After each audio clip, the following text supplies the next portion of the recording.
We're going to hear from all of our speakers in the panel discussion, but we're going to kick off with a presentation which is an introduction to the Global Biodiversity Standard that will set the scene from David.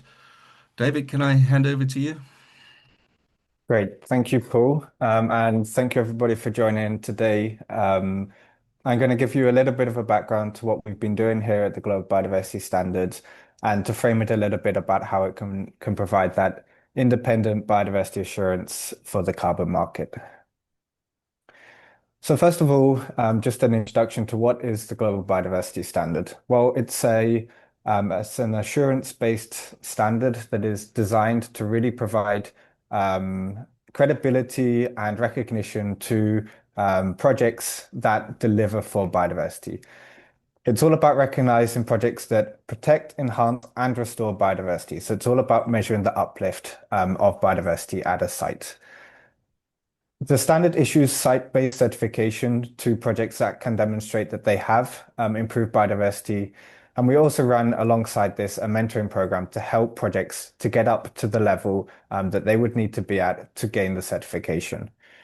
As Paul mentioned, this standard was developed by a large global coalition of organizations that cover a diverse range of specialties within biodiversity. For example, Botanic Gardens Conservation International bring our expertise from the plant conservation community, but we also have partners like Plan Vivo bringing their expertise from the carbon markets as well that have helped develop this standard. We developed the Global Biodiversity Standard really to address the need for an independent, high integrity standard that could provide that assurance for a wide range of nature-based solution projects. This is not just for the carbon market, but carbon market is definitely one of the users that could apply the Global Biodiversity Standard to their sites. The idea is all about focusing more rigorously on how biodiversity is changing. It's not just about presenting safeguards and minimum requirements about avoiding the loss of biodiversity or avoiding the introduction of non-native species, but it's all about measuring how biodiversity is changing at the site, making sure that there's more native species, making sure that you're also building that adaptive capacity into the landscapes and providing that permanence as well, that the biodiversity can stay and recover for the long term. There's really a gap at present in this market. There's not really a site-based certification that goes into as much rigor or detail that we do at the Global Biodiversity Standard. And as a consequence, there's really this uncertainty that remains for financiers of nature-based solution projects, including the buyers of carbon credits, about what is the impact that the projects they're funding are having on biodiversity. The Global Biodiversity Standard can really fill that gap by providing that independent assurance. It can go alongside existing carbon certifications and really strengthen them to show that actually it's not just delivering for carbon, but also delivering for biodiversity. So as I mentioned, the standard is a site-based certification. So the idea is that we're assessing restoration projects rather than assessing an organization. We are applying this to many different nature-based solution projects. As I mentioned, it's not just the carbon market, but it's any project that is able to show that they have improved biodiversity at the site. Our role is to really provide that independent assurance to the financiers that what you're delivering is positive for biodiversity, and also making sure that there is visibility around biodiversity within these projects. At present, there remains a lack of confidence in many buyers about the impacts on biodiversity, and the standard can really provide that additional verification layer to really prove that biodiversity is not just being protected and maintained, but actually also improving at these sites. The aim is really to provide that confidence where biodiversity outcomes have been realized, strengthen the credibility of these projects. But the idea is not for us to deliver those projects, to deliver the finance for those projects, or to even issue credits. The idea is just to strengthen the claims that can be made from pre-existing projects and equally strengthen the claims of carbon credits. Our approach has been to take a high integrity focus and to really focus on the outcomes that have been achieved for biodiversity. We use a hybrid methodology to assess sites, combining both remote sensing and field surveys of a project, in addition to reviewing documentation that is provided by the applicant. Unlike many other standards, we provide the assessors and the verification team that will go to the site to deliver it, maintaining this standardized level of quality assurance and quality control. We have a tiered certification approach to really allow projects to show their impact and to continually show increased impact over time. We have a methodology that has been peer-reviewed by more than 50 experts and has also had the wide-level endorsement from biodiversity leaders. The standard is applicable across all terrestrial ecosystems, but it is also modified according to where you are to provide locally relevant indicators. And it's worth to say that we've aligned the standard also with international policy around restoration. As I mentioned, the assessments are delivered by local biodiversity experts. So we have developed partnerships now with biodiversity organizations across 15 countries, and we've now certified over 200 people to act as our assessors. Here you can see our distribution of the map in lime green, with new countries in the pipeline for those that are in the pale blue. How does it work then? So what we do is we assess projects against 8 criteria. Each of these criteria is scored out of 10, and then a minimum score is required to gain the certification.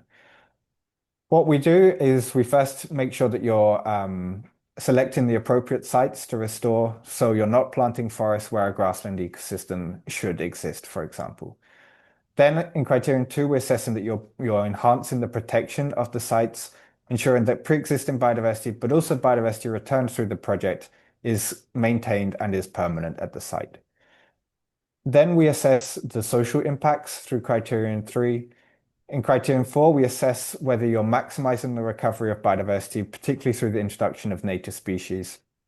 Criterion 5 is about avoiding non-native and invasive species. Criterion 6 is making sure that projects also think about extinction risk. So thinking about including, wherever possible, threatened and rare species. Criterion 7 is all about ensuring there's adaptive capacity. The project can respond to climate change and be resilient over time. And lastly, in criterion 8, it's about including good monitoring, evaluation, and adaptive management practices. The standard has 4 core methodology components. The vast majority that's related to the key biodiversity criteria are all assessed using the Certified Ecological Restoration's 5-star system that is widely adopted and recognized in their international standards and principles for restoration. The methodology around protection is based on the IUCN protected area categories. The methodology around the social benefits is also related to the Society for Ecological Restoration's social benefits wheel. And lastly, we've used the UN Decade Standards of Practice to assess what is good monitoring, evaluation, and adaptive management. As I mentioned, the standard is increasingly being recognized as one of the highest integrity standards on the market for biodiversity. We've had the support from the Convention on Biological Diversity, their former executive secretary at the time, the Director General of IUCN, and also scientists and academics that are working in this space in restoration and biodiversity. The standard can be applied across many different use cases, and 2 of these key use cases that we're going to present today are both ARR carbon projects and also REDD+ projects. And these are 2 examples that we have been trialing with Plan Vivo. With that, I'm going to pass over to Toral, who's going to explain a little bit more about how the Global Biodiversity Standard has combined with the Plan Vivo Carbon Standard. Thanks, David. So yeah, just very simply as outlined in this table, the primary purpose of TGBS is to certify and mentor restoration and or tree planting or other similar types of projects for their biodiversity impact and outcomes, whilst PV Climate, the Plan Vivo Carbon Standard, is specifically aimed at improving access to the voluntary carbon market for community-based projects through the issuance and tradability of carbon credits. The output for TGBS is a site-based certification, which is issued under different tiers, as you heard David explain. And for PV Climate, these are known as Plan Vivo certificates, which represent a ton of carbon dioxide.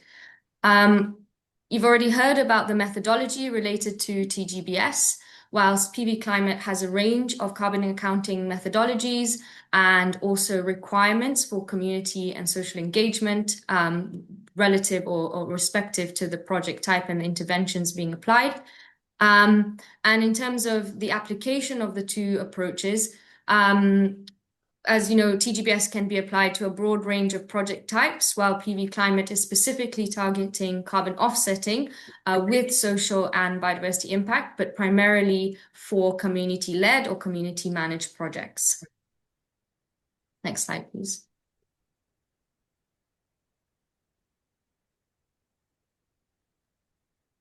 So how do they work together? TGBS provides an additional layer of accreditation to PV Climate projects, which is independently assessed and verifying those biodiversity benefits. It allows an improved restoration design if that is of interest to the project, including species selection and definitely monitoring. And it also allows these projects to access a wealth of knowledge through the regional hubs, through monitoring and other expertise. But most of all, it allows additional biodiversity accreditation that support the biodiversity claims within those carbon projects.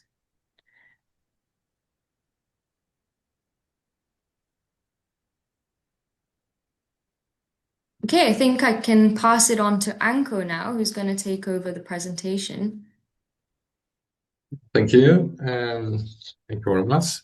Yeah, I would like to proceed with an example of a TGBS and Plan Vivo certified project, which is established by, or which is implemented by Sicirec Bolivia and supported as well by the Bosques Foundation.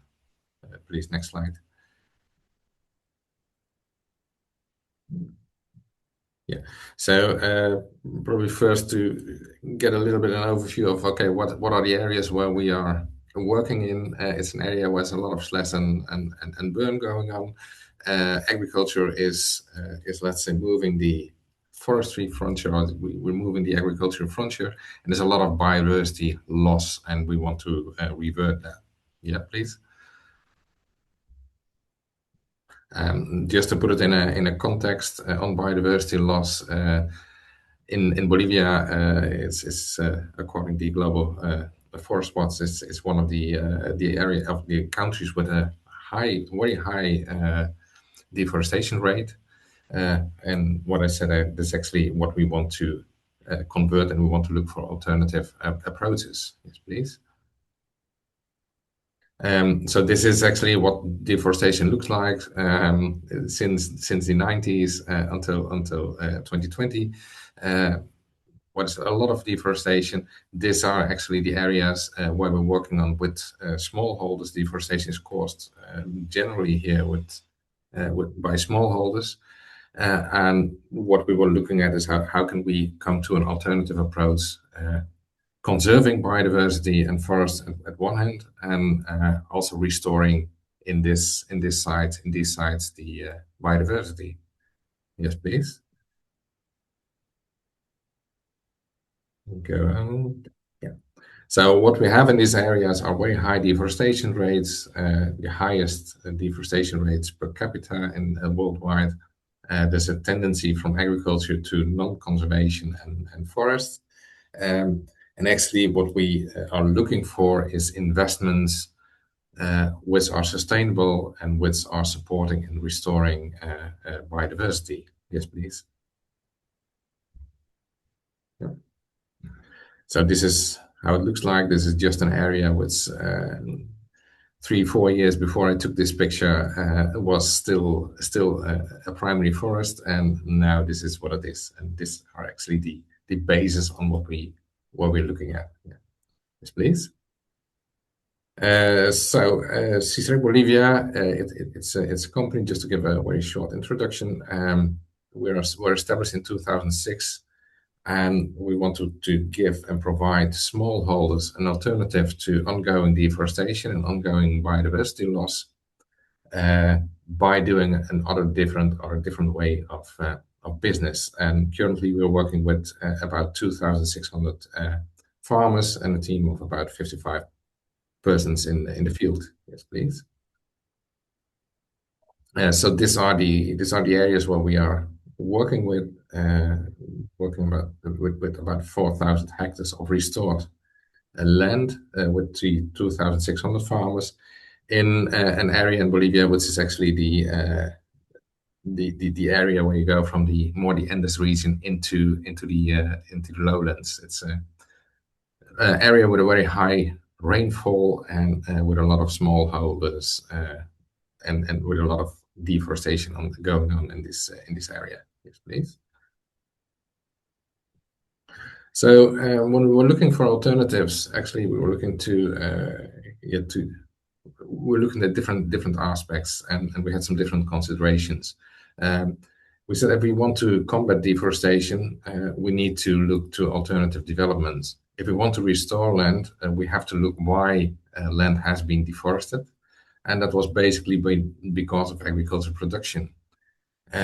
So we should look agricultural production and timber production.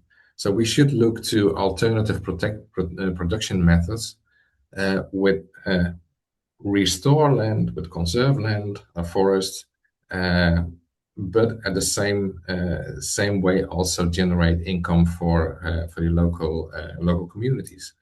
At the other hand, there is a high demand on climate change mitigation measures, adaptation measures.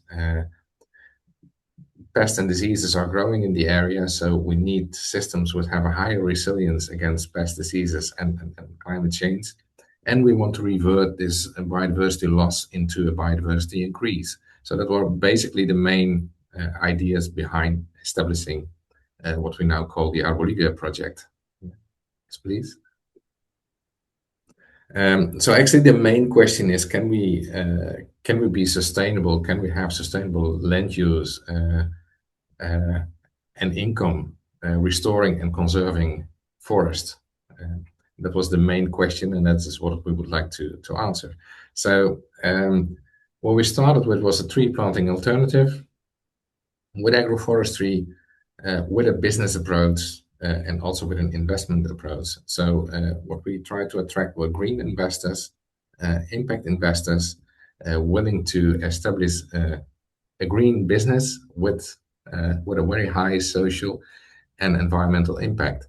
And that's also where it comes to certification, because these impact investors, whether it is for climate purposes or it's for having sustainable revenues, but they also want to know if their financial support, if their financial investments are really supporting what we are aiming on, which is increased biodiversity and increased social benefits.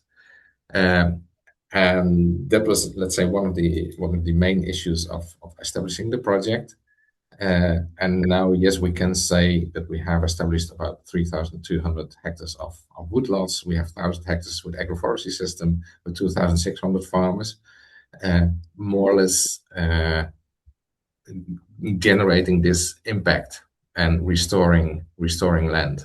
Yeah. Yes, please. So that means that we are all working on landscape restoration, but at the other hand, we need also smallholders to be convinced that this is a better way of land use, and agroforestry and forest restoration is a better way of land use than cattle farming, soybeans, or slash and burn agriculture. At the other hand, we also need long-term financial commitments. And these long-term financial commitments we can only get if we have measurable social, economic, and ecological impacts, and that we have a comprehensive monitoring system in place. And that's where actually the certifications are coming in. Yes, please. So our investment strategies, let's say, how can we attract investments which make a real impact, which are really restoring biodiversity, that are impact investors, that also buyers of our products, coffee, cacao, which are we producing, is based on loans. It's also based on climate contributions, and all these, let's say, mix of investors and clients and we have. They really need to know that the impact we are making is a real impact and it's measurable. Yes, please.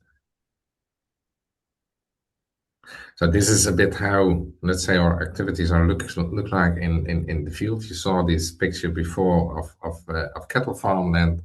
This is, let's say, how it also can be done. This is on previous cattle land, and this is an agroforestry system with native tree species, with organic production of coffee, and we do the same with cacao and some other agricultural crops, all based on, okay, can we restore land, and on the same way also can we support economic and social development in the region. Yeah, yes, please. So this is also in the area, let's say, protecting water sources. Yes, please. And what is important actually is and as part of our financial and investment strategies, is that we can look for impact investors. These impact investors are interested in developing supply chains for wood, coffee, and cacao. But we also need to generate secure markets, and by generating secure markets, buyers, clients on the market, they probably will pay a little bit more. But if they pay more, they also want to have that they make a real impact, and that climate contributions are real. So that's why we have Plan Vivo for, but also that biodiversity increment is real and measurable, and they're not just paying more for their coffee, their cacao, or it's not just an investment which does not have a measurable impact. Yes, please. So that's where Plan Vivo and the biodiversity standard are coming in. We have been able to develop, to certify. We have the project as a whole is certified on the Plan Vivo standard, and since there was actually a need not only to show, okay, how much carbon is stored, but also what are the other impacts, we entered into the Global Biodiversity Standard, which showed, based on the criteria and indicators, that we have measurable income, that we have, and that we can show to investors what are the social and ecological outcomes of the projects. It also provides us self-guidance to improve our activities, also in discussions with farmers. And it also, not only to clients, to the products from coffee, cacao, or wood, it shows that it is really sustainable produced, but also to the investors itself. We can show them that we have accountable effects, and that improves, let's say, the access to finance. Yeah, yes, please.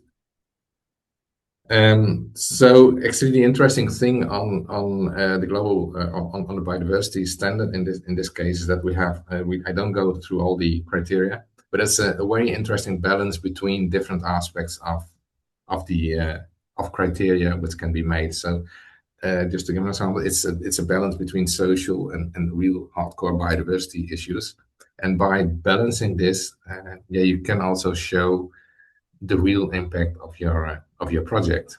Yes, please. And that helps us to put our products on the market. We're selling our products of coffee as forest-grown products with a high benefit to biodiversity and with a high social benefit. Yeah, yes, please. And this is how it looks like as well in the field, just to get an impression. So it's all organic, since the tree species themselves, native tree species, are also nitrogen fixes, and there's no extra fertilizer, no organic or other fertilizer needed anymore. And we also could show that we have been proven that the soil conditions have been improved quite a lot if it comes to organic matter and live microfauna. So this is another impression. Yes, please go on. Yeah. This is the cacao production, also all shade grown with native tree species as shade trees, which are also improving the soil, improving microfauna, and being part of the production system. Yes, please. Yeah, this is let's say an area, a typical area where part of the forest is getting burned by slash and burn. The other part of the forest is in process of degradation. And this is exactly what we want to revert, what we want to convert into agroforestry, and those pieces of forest which are still there, we would like to protect as much as possible. Yes, please. There's another example of an area just in the red part. It's being restored, and in this case with native tree species and coffee. Yes, please. And this is again how it looks like after 3 years already. So that's quite a quick impact as well on the different conditions. Yes, please.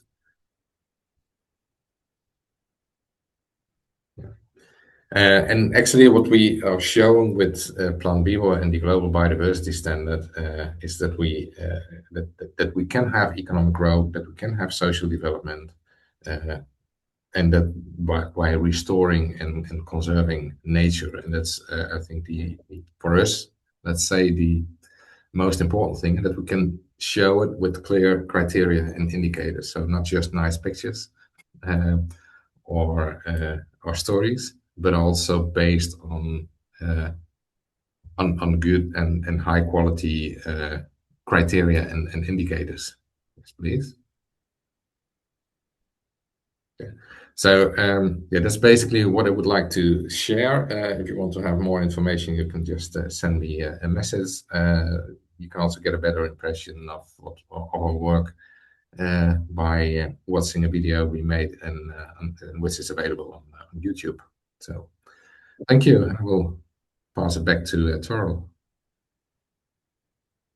Thanks very much, Anko, for a very informative and useful presentation on how TGBS has been applied. We're going to move to our panel discussion now, but and I see there's a nice sort of set of questions that are coming up in the Q&A, so thank you everybody for that, and we will get to those. But we're going to start with a sort of structured panel discussion and with some questions, which actually I think will touch on some of the issues raised in the Q&A. So I'm going to start with Toral, and Toral, there's a few questions in the Q&A related to trying to understand how the Global Biodiversity Standard can work alongside carbon projects. Can you perhaps expand on that? Yeah, thanks, Paul, and thanks, Anko, for a great presentation. So I think it really depends on the carbon standard. So where there's flexibility and perhaps biodiversity is not already included or embedded within the project design, then this is where TGBS provides an opportunity to explicitly measure and monitor that biodiversity. So for carbon projects that are already certified under a standard that focuses primarily on emission reductions or removals, TGBS is there to offer a complementary layer of assurance. So as I said in some of the questions in the Q&A, TGBS doesn't generate any type of credit or tradable asset per se, and therefore it avoids any confusions or risks around double counting, and instead offers that opportunity to strengthen the credibility or the biodiversity related claims for the carbon. Another area that TGBS offers a benefit to carbon projects is around market positioning. So, for example, through ratings or ratings from third parties, that additional layer of biodiversity monitoring can really support improvement in that rating or other sort of due diligence outcomes that are potentially required from demand actors. And I think most importantly is around alignment with future emerging either disclosure frameworks or regulatory frameworks that are becoming more prominent on corporate radar, and also alignment or demonstrating commitment with global goals, particularly in line with the Global Biodiversity Framework. So in a sense, I see there's loads of opportunity for carbon projects to embed or integrate TGBS within their certification process.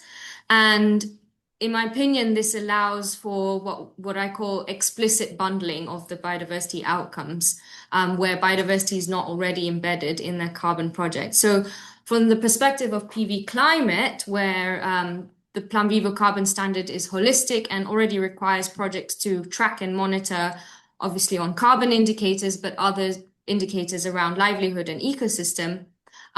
That's where I would say biodiversity is implicitly bundled, and there is opportunity to improve that through a separate accreditation.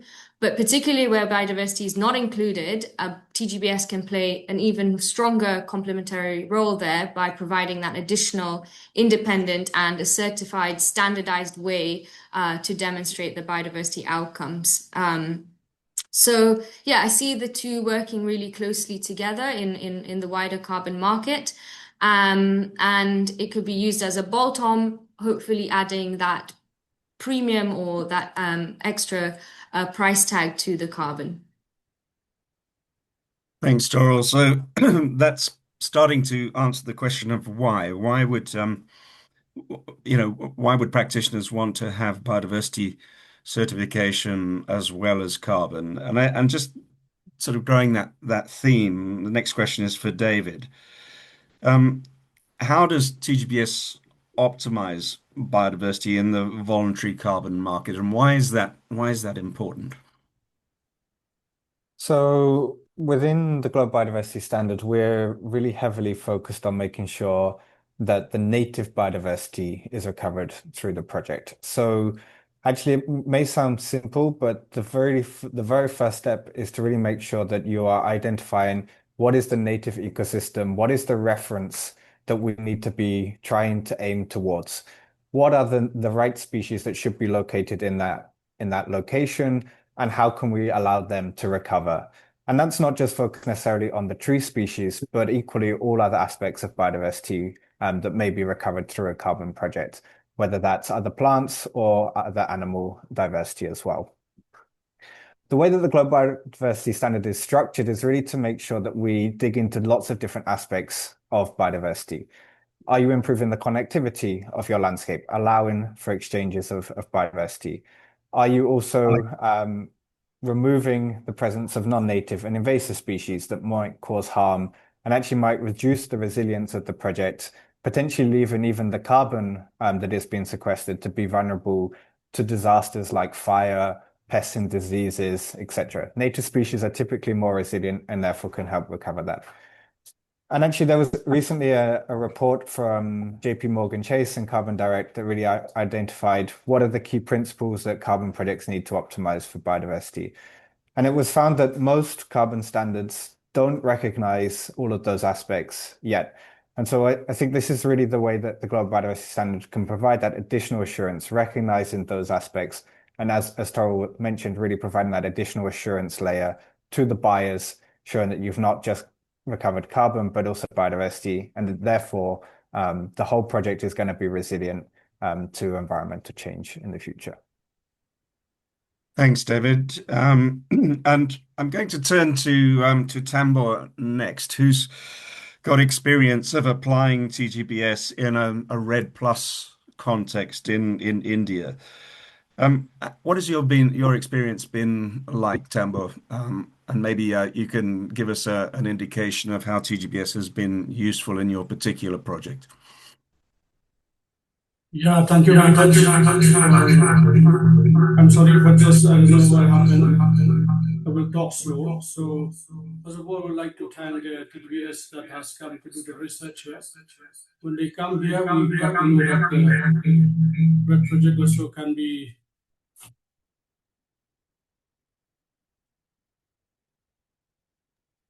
Yeah, maybe you can check. Maybe you're logged on twice to Zoom because we're getting an echo there. Yeah. That sounds better. Okay. That's Can better, you see, I think. can you see me now? Yes. Yeah.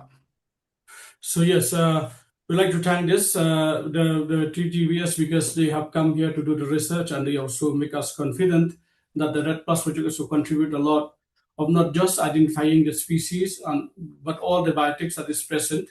And by using the camera traps also we are really we can also showcasing that the Red Plus project with the help of the biodiversity standard will be enhancing not just for the finding out, but also I think it will also help us to engage with the buyers, with the partners to see that the project is very much confident and very much improving year by year.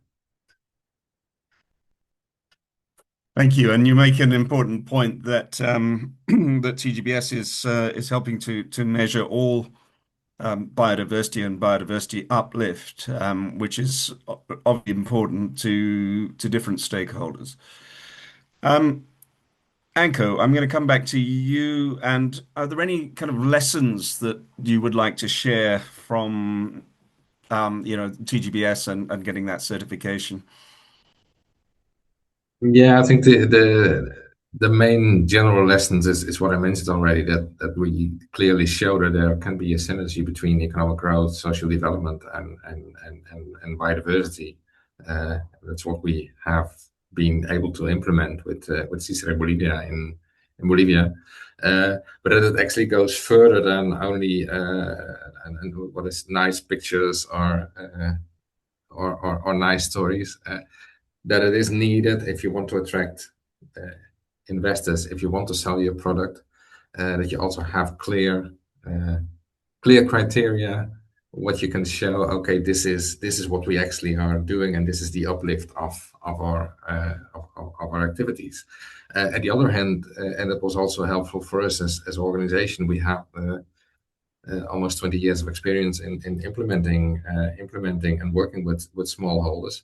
But by going through this process, it helps us also to identify, okay, where are more or less the gaps in getting more biodiversity, and sometimes there are relatively simple things as weeding in the right season, and which can be done relatively quick to get a higher more biodiversity in your woodlots and in your agroforestry system. And the other thing which is I think it's very interesting is that by being able to showcase this, we can also open markets for our products, and that's basically the lesson we learn from that. I mean, there's always a thing as cost benefits if it comes to certification, but I think it's needed to show that the impact you have is a real one. Great, thank you. And you're touching there on the fact that that TGBS is also a mentoring system. So it's not a you pass, you fail. It's actually working with the TGBS field teams and experts to get better biodiversity outcomes together. And that's been a principle right from the beginning. And it's also the reason, of course, that we have a model which utilizes local biodiversity expertise. It's not flying in a consultant from the north who might then subcontract to another consultant and so on. It's actually employing people who know their own biodiversity best and are able to provide mentoring support as well as assessment. Okay, I think time for our audience. Marcello, do you want to pick out any questions that we've got from the audience that panelists might like to answer? Yeah, sure. Thanks, Paul. Yeah, so we got a few interesting questions. Actually, I wanted to tell the audience that we received a few questions that are pretty similar. What's the difference between TGBS and Plan Vivo Nature? And Toral already answered that question. And I'm sorry that by mistake I deleted one of these questions about this difference. Sorry about that. But you can see if you open the chat and you look, the Q&A window, and you look at the answered questions, you can find Toral's answer to that question. So I would start with this question that I think David would be the best to answer to. So how are you balancing the need for ecological rigor in assessing biodiversity gain with the need to make the scheme as rapid, affordable, and attractive to as many as possible? Great, thanks for that really good question. Our approach with the Global Biodiversity Standard is always to balance the level of rigor, but also with realistic expectations of what is affordable, what can the market take with respect to the biodiversity assessment process, and how detailed and rigorous does that need to be. We identified that we don't need to measure every different piece of biodiversity. Instead, what we do is we really select core indicators that have to be assessed. And those indicators actually will change depending on where the project is located. So in some places, it might be that it's tree diversity that is really the core indicator group about the plants that we have to assess. In others cases, it might be different. It might be the herbaceous plants that are really critical to being assessed. That is always amended according to where we're at. We're also increasingly integrating, wherever possible, technological approaches as well. As projects start to scale, the dependence on remote sensing, the dependence on use of things like bioacoustic sensors, camera traps are going to become increasingly important. That helps us keep the cost down, but equally to give a really robust understanding of how biodiversity is being affected. So in short, essentially what we're trying to do is to really balance that trade-off between making sure we collect enough detail to really give a robust verification of biodiversity, but at the same time being realistic, trying to keep costs down, and also making sure that we don't overburden the market with additional costs of certification that ultimately would affect their ability to enter the marketplace. Thanks, David. And just to add to that, I think this was one of the purposes of very rigorous testing of the Global Biodiversity Standard with over 100 different kinds of projects on 3 continents in the first few years, was the recognition that we can set these criteria that we want to measure and so on, and that can be done using the Society for Ecological Restoration's recovery wheel, for example, but it needs to be practicable. It needs to work in different environments, and it needs to be something that can be done with rigor in days rather than in weeks. So it has been a balancing act, but I'm very confident that we've maintained that rigor. But also made it very practicable for not only for the assessors, but also for practitioners who can understand what is being monitored and also can take on that monitoring themselves under Criterion 8. Good, thank you. Marcello, any other questions to share? Yes. So the next one, I think it's for Toral. Will all the project under Plan Vivo have the same opportunity to be certified also with the Global Biodiversity Standard, or there is any specific requirements, like for example, an average annual emission reduction or removal? Yeah, thanks, Marcelo. Yeah, good question. So no, there are no additional requirements or specifics for any one project to meet. It's an optional add-on or bolt-on certification for PV climate projects. So if you're interested in this, Plan Vivo are very happy to support and facilitate you acquiring that certification. Obviously, there are requirements under both PV climate and TGBS that need to be met in order to achieve those certifications, but the process is equal and there aren't any additional requirements. So all projects do have the same opportunity. And they can be, each certification can be independently pursued in the sense the timelines are different and you can sort of be doing them in parallel or one after the other. It's sort of open to the project design and the ambition of the project. Thanks, Toral. Marcello. Yeah, the next one is for Anko. People are interested in your organization.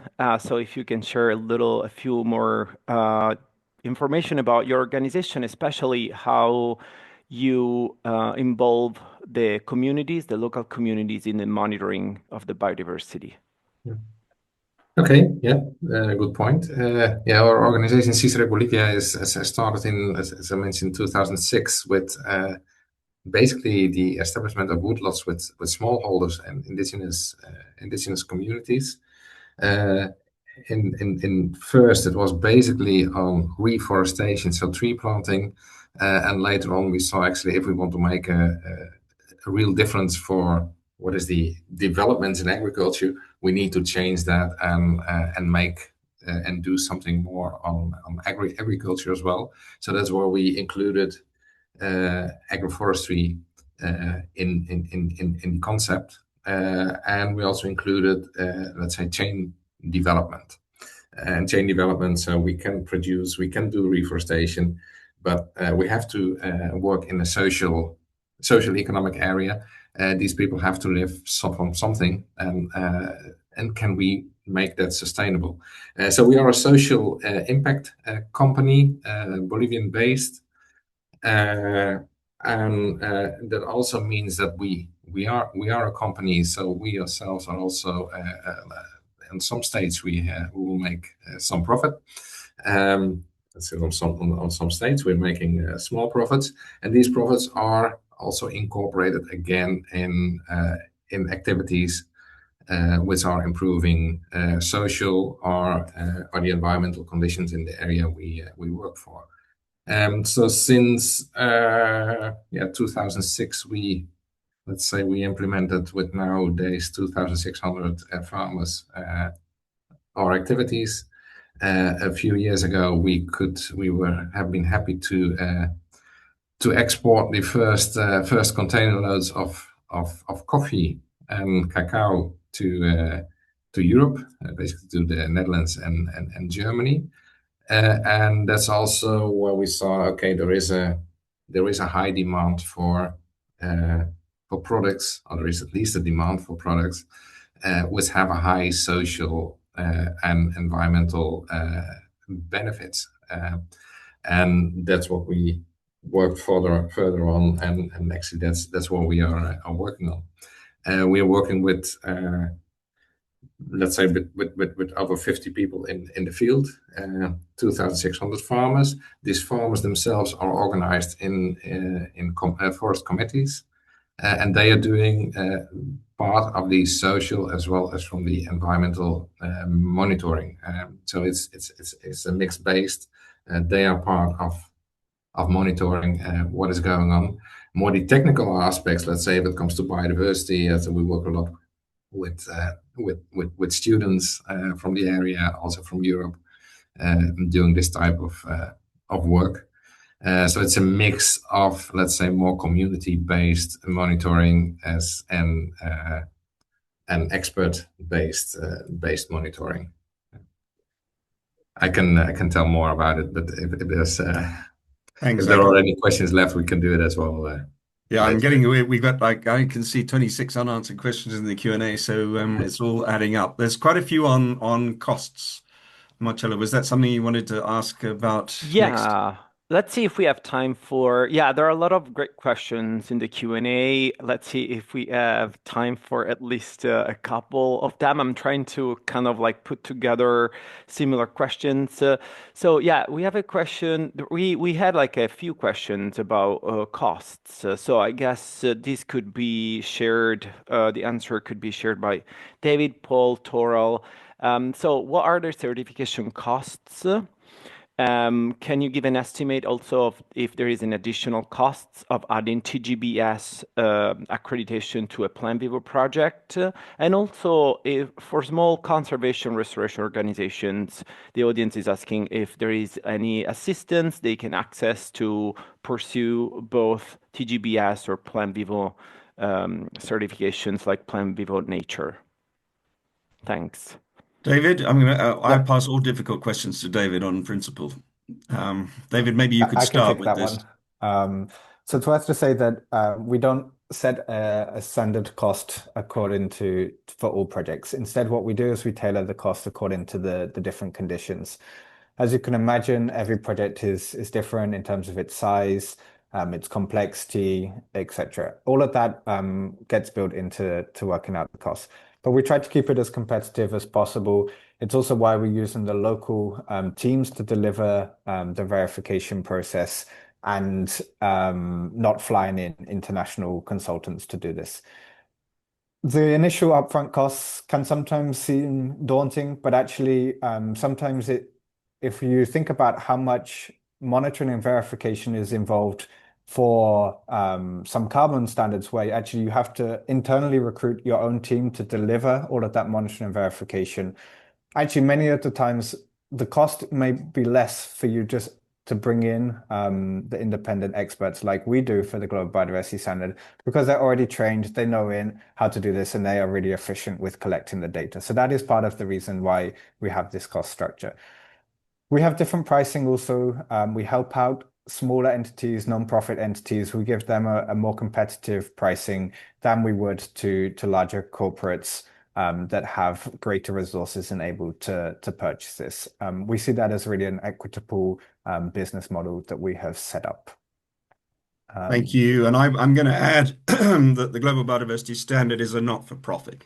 So, and the same with our hubs. We seek to cover costs for us. We're all passionate about biodiversity. So there aren't value chains with for-profit companies and shareholders involved in this process. So just as a sort of rough estimate, you'd be looking at an order of magnitude less to get your biodiversity cost certified, at least an order of magnitude compared to carbon. So it is very cost effective, the method that we've got, and that's largely because biodiversity is not yet monetized. So we are very conscious of keeping costs down and making sure that obviously that we cover the realistic costs associated with carrying out the survey, but we're not looking to make profits. Marcello, anything else? Any other burning questions? Oh, we're out of time. I think because I did want to just wrap up with one final question to Toral, which is appropriate. Plan Vivo being the host of this, and that is in 3 minutes, if you can, Toral. What is the importance of biodiversity certification in the context of carbon markets going forward, do you think, looking into the future?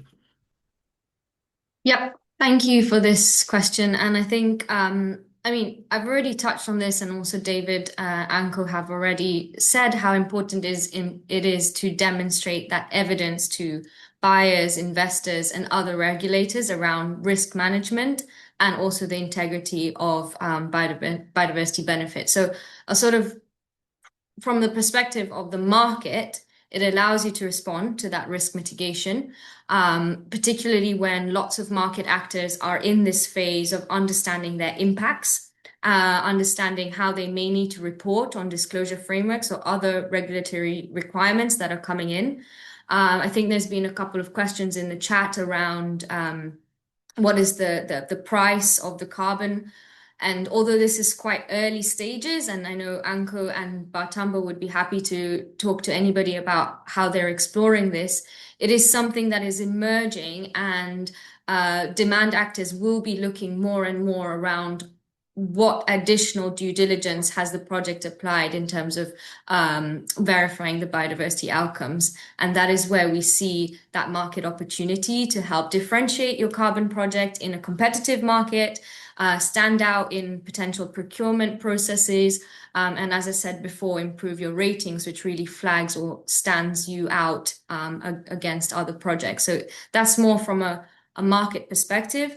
I think from an integrity perspective, it's also really important for carbon markets to build and continue building and improving trust in the nature-based space, particularly within the voluntary carbon market, and really having approaches that are meaningful ways of showing effective alignment with our global goals for nature recovery. And really, yes, building that trust. So providing that credible mechanism for carbon markets to use, carbon projects to use to demonstrate credible or meaningful action towards nature positive. I think the other way is to understand that as buyers, as investors are going to be really focusing on that repair and restore aspect of their own operations, their supply chains, TGBS is really important to fit into that, where carbon projects are not able to deliver only offsetting or emission reductions. They're also able to provide that biodiversity assurance. Thanks very much. Right on time as well. Have we been able to share the info@biodiversitystandard.org address with the audience? I can see it as a panelist, but if that can be shared with the audience, if you'd like to follow up with any questions, then please do email us at info@biodiversitystandard.org. Good. It's 1 o'clock where I am, something o'clock where you are, and I'd like to thank all of our panelists for their extremely erudite presentations and discussion. And I'd also like to thank you, our participants, for really participating, as we can see from the Q&A. And if we've piqued your interest, then please do get in touch. We'd love to hear more from you. Thank you very much. And Toral, I will hand over to you to close. Yeah, thank you, everyone. Just to confirm that the recording will be on our YouTube channel as well as the YouTube channel of BGCI. And please do get in touch if you have any follow-ups. Thank you. Thank you, everyone.